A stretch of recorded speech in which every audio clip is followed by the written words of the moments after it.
ஆழ்ந்த காற்றழுத்த தாழ்வு மண்டலம் புயலாக வலுவடைந்தது. செய்தியாளர் மாணிக்கம் இணைப்பில் இருக்கிறார். மாணிக்கம், வணக்கம். சென்யார் புயல் உருவானது, விவரங்களை சொல்லுங்க. மலாக்கா நீரிணை பகுதியில் நிலவி வந்த ஆழ்ந்த காற்றழுத்த தாழ்வு மண்டலம் தற்பொழுது புயலாக வலுப்பெற்றிருப்பதாக வானிலை ஆய்வு மையம் அறிவித்திருக்கிறாங்க. இதற்கு முன்னதாக வானிலை ஆய்வு மையம் சென்யார் புயல் என்ற அளவில் இது உருவாகும் என்பதற்கான வாய்ப்புகளை தெரிவித்திருந்தாங்க. ஆனால் அதில் ஒரு சுணக்கம் இருந்தது. குறிப்பாக மலாக்கா நீரிணை பகுதியில் நிலவக்கூடிய இந்த காற்றழுத்த தாழ்வு மண்டலம் ஆழ்ந்த காற்றழுத்த தாழ்வு மண்டலமாக வலுடைய வாய்ப்பு இருப்பதாக கணிக்கப்பட்டிருந்தது. ஏனெனில் அது இன்னும் முழுமையான வலுப்பெறக்கூடிய வாய்ப்புகள் அதை சுற்றி இல்லாத காரணத்தால் அது வலுவடையாது என்று எதிர்பார்க்கப்பட்டது. ஆனால் இரவு நேரங்களில் அதுக்கு ஏற்பட்ட வலுவின் காரணமாக தற்பொழுது ஆழ்ந்த காற்றழுத்த தாழ்வு மண்டலத்திலிருந்து கூடுதலாக வலுப்பெற்று புயலாக வலுவடைந்திருக்கிறது என வானிலை ஆய்வு மையம் தெரிவித்திருக்கிறாங்க. இந்த புயலுக்கு சென்யார் என பெயரிடப்பட்டிருக்கிறது. அரபு அமீரகம் புயலுக்கு பெயரிடக்கூடிய முறைப்படி இந்திய பெருங்கடல் பகுதியில் உருவாகக்கூடிய புயலுக்கு இந்த முறை அரபு அமீரகம் பரிந்துரைத்திருக்கக்கூடிய சென்யார் என்ற பெயர் சூட்டப்பட்டிருக்கிறது. இந்த புயல் தொடர்ந்து அடுத்த 24 மணி நேரத்துக்கு புயலாகவே நீடிக்கும் எனவும் அதற்கு பிறகாக புயல் என்ற நிலையிலிருந்து வலு விலக்கும் என்றும் சொல்லப்பட்டிருக்கிறது. ஆழ்ந்த காற்றழுத்த தாழ்வு மண்டலமாக நாளை தினம் மாலை நேரங்களிலும் அதனைத் தொடர்ந்து 28ஆம் தேதி காலை நேரத்தில் இது காற்றழுத்த தாழ்வு மண்டலமாகவும் படிப்படியாக வலு விலக்கும் அப்படின்னு வானிலை ஆய்வு சொல்லியிருக்கிறாங்க. இது போக தென்மேற்கு வங்கக்கடல் பகுதியில மற்றொரு காற்றழுத்த தாழ்வு பகுதி நிலை வருது. அந்த காற்றழுத்த தாழ்வு பகுதி இன்று காலை 5:30 மணி நிலவரப்படி ஆழ்ந்த காற்றழுத்த தாழ்வு பகுதியாக வலுவடைந்திருக்கிறது அப்படின்னு வானிலை ஆய்வு சொல்லியிருக்கிறாங்க.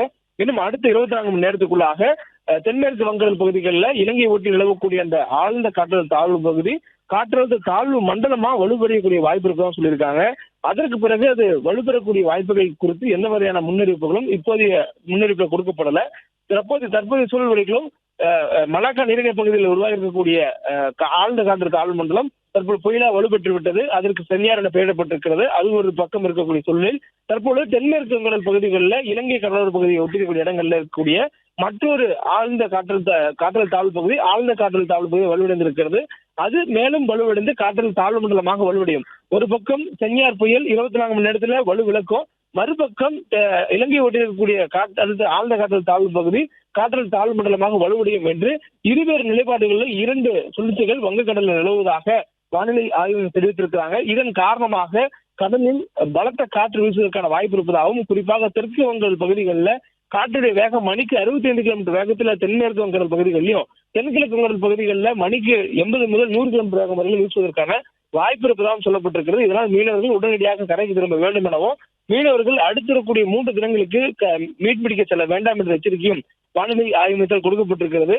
மழைக்கான வாய்ப்பு பொறுத்த மற்றும் தற்பொழுது ஆழ்ந்த காற்றழுத்த தாழ்வு பகுதி வலுவடைந்திருக்கிறதால் தென் மாவட்டங்களில் 4 மாவட்டங்களில் கனமழைக்கான வாய்ப்பு இருப்பதாக சொல்லப்பட்டிருக்கிறது. அதுவும் குறிப்பாக கடலோர மாவட்டங்கள் கன்னியாகுமரி, திருநெல்வேலி, தூத்துக்குடி, ராமநாதபுரம் ஆகிய 4 மாவட்டங்களுடைய கடலோர பகுதிகளில் அதிக மழை பொழிவதற்கான வாய்ப்புகள் கனமழை நீடிப்பதற்கான வாய்ப்பாக இருக்கும் என சொல்லப்பட்டிருக்கிறது.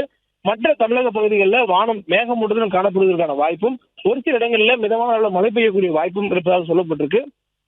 அதுவும் இந்த ஆழ்ந்த காற்றழுத்த தாழ்வு பகுதி காற்றழுத்த தாழ்வு மண்டலமாக வலுவடைந்த பின்னர் தமிழ்நாட்டில் மழைக்கான வாய்ப்புகள் தீவிரமடையக்கூடிய சாத்தியக்கூறுகள் இருப்பதாகவும் வானிலை ஆய்வு மையத்துடைய அறிவிப்பில் சொல்லப்பட்டிருக்கிறது. பிளே ஸ்டோர் மற்றும் ஆப் ஸ்டோரில் இருந்து பாலிமர் செயலியை QR கோடு மூலம் பதிவிறக்கம் செய்யுங்கள். செய்திகளை உடனுக்குடன் பெறுங்கள்.